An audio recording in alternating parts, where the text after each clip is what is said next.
Hi there, this is Christine. I'm a demonstrator with Stampin' Up, and I thought I could do without a desk calendar this year, but it turns out I need one. So I decided to make myself one. I used the Days to Remember stamp set, and I also used retired and current designer series paper. So you'll see this heart one is from last year, but I also pulled in some new ones, and you see I'm starting at February because I'm going to make January along with you so you can see how to use this really cool stamp set. So February is with the hearts. This is an older paper pack.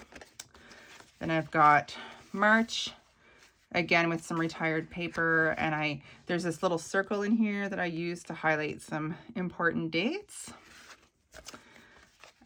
April, I think that's all the same paper pack, to be honest. I quite enjoyed it. It's one of the mega packs. Then we've got the month of May. This is a brand new paper pack. This is a celebration paper pack. So if you spend $120 Canadian, you can choose to get this paper pack. It's 48 12 by 12 sheets and so gorgeous. So that's just one example. I think we've got more. We do. Here's another sheet with the blues, and another one with some beautiful florals for July. I highlighted Canada Day in red. Then we've got August. This is the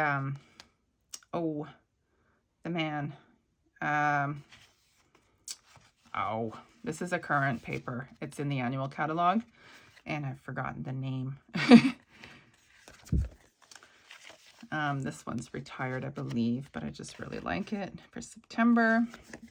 And then we've got October with the fall leaves. This is in the paper pack that just retired from the, I think it was a host pack from the fall winter catalog that just retired.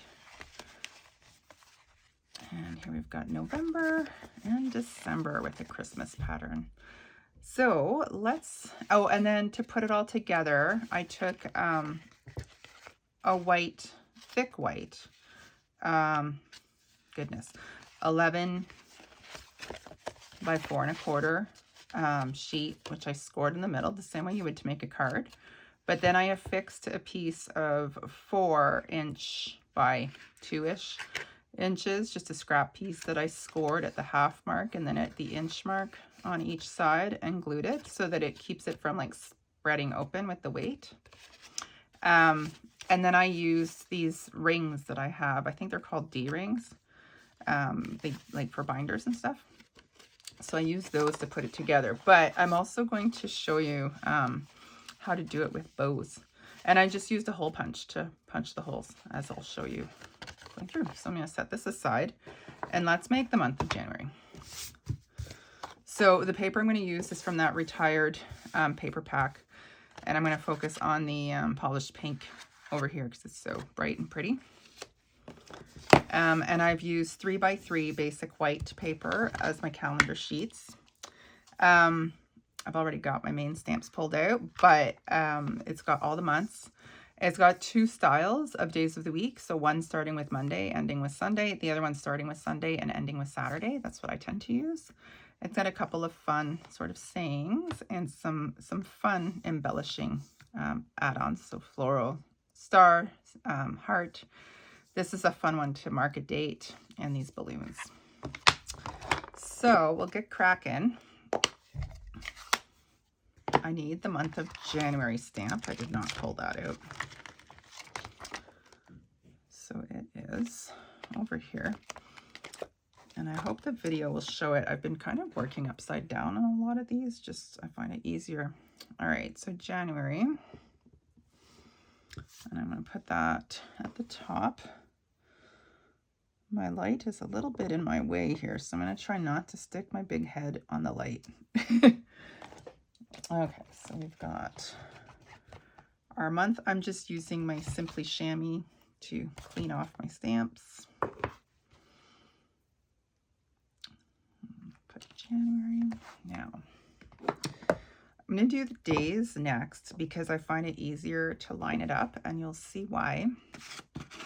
So January started, the first was a Sunday. So that makes it really easy to do this one. So basically, I just need to not get ink on this half of the calendar. And I hope you can see through this with the light. So basically, I'm going to use 1 to 7. And there's a 31st day in January, so we don't have to block out the 31. At least I think there is. Yeah, I'm pretty sure there is. So just to be safe, I'm going to put a sticky note on top of the letters that are numbers that we don't need.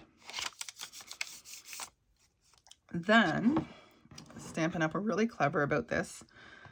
Basically, a calendar month fits over top of your ink pad sideways. So your chances of getting ink where you don't want it are pretty slim. Again, I've used the sticky note just in case, but I've barely touched it. And if I was being really careful, I wouldn't have needed to worry about it. So I'm just going to pull this towards myself so that I can get it centered.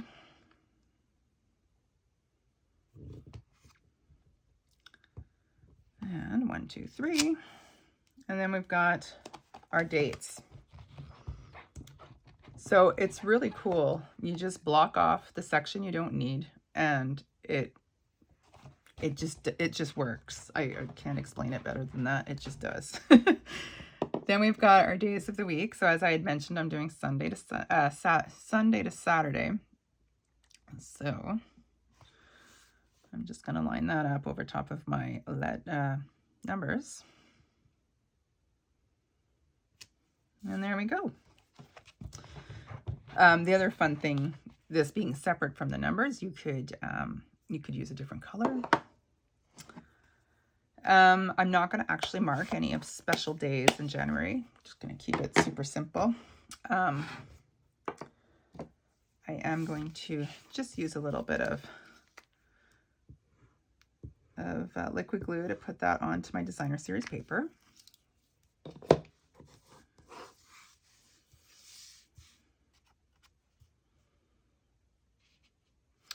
And I'm putting this closer to the bottom so that the holes at the top of the paper, actually that's probably lower than it needs to be, but anyway, it'll look good.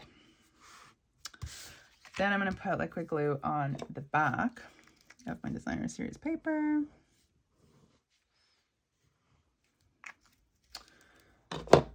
And put that on my cardstock. This is the one that I kind of want to keep towards the bottom, less so than the top, but anyway. Basically, to select the cardstock colors, I just kept with the ink colors. And I picked my ink colors based on the color in the designer series paper. Just kind of chose one to highlight on each sheet. So that's kind of how that came together. Now,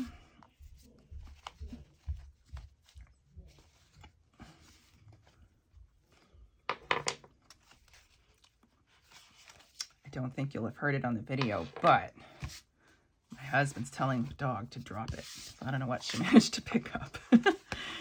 So I'm just grabbing a previous month, lining up the holes, and you'll see that I'm going face to face on the paper. And that's so that I'm using a really old hole punch. And that way you're not going to see the marks from this guy on the pink because I'm doing it on the back side. So just lining up my holes. And there we go. So February goes back and January goes on it. Our first month of the year. So I suppose I could die cut 2003 and put it up front. That would look nice. So I'm going to set the stamps aside and show you what I wanted to do with the ribbon. So I'm going to use the metallic woven ribbon. I don't actually know how much I need, but I figure 12 inches should be enough. And I'll do that times 2.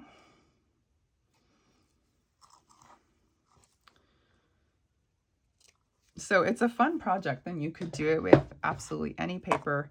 There's lots of different styles to do it too. This is kind of what I chose.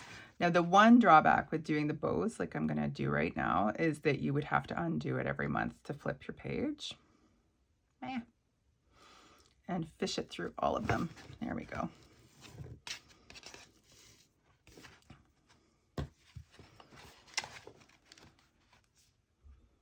And the holes line up fairly well, I have to say. There we go. All right. So I don't want this to be too tight because I think it'll get in the way from the thing standing up properly.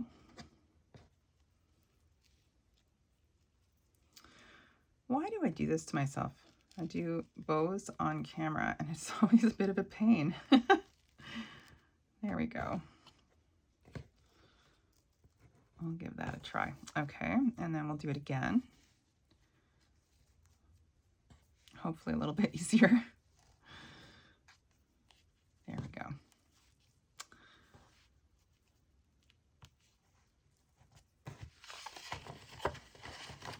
And that still stands up really, really well. My bows are totally askew and I'm going to end up playing with them, but hey, that gives me something to do during a long meeting. Something to fuss with. So now I've got my desk calendar and I'm not going to be, I thought, you know what, I've got my phone. It's fine. I don't need it. It turns out I do. I just need that visual to be able to look over and see it. So I hope this is useful to you. I hope you are interested in this stamp set. It can be used to make, you know, somebody's birthday, remember a day to remember, and you circle the day. It can be used for any occasion. If you do memory keeping, it would be really great for that too, if you were a scrapbooker. So yeah, I hope this has given you some ideas. I hope you have a wonderful day, and thanks for watching.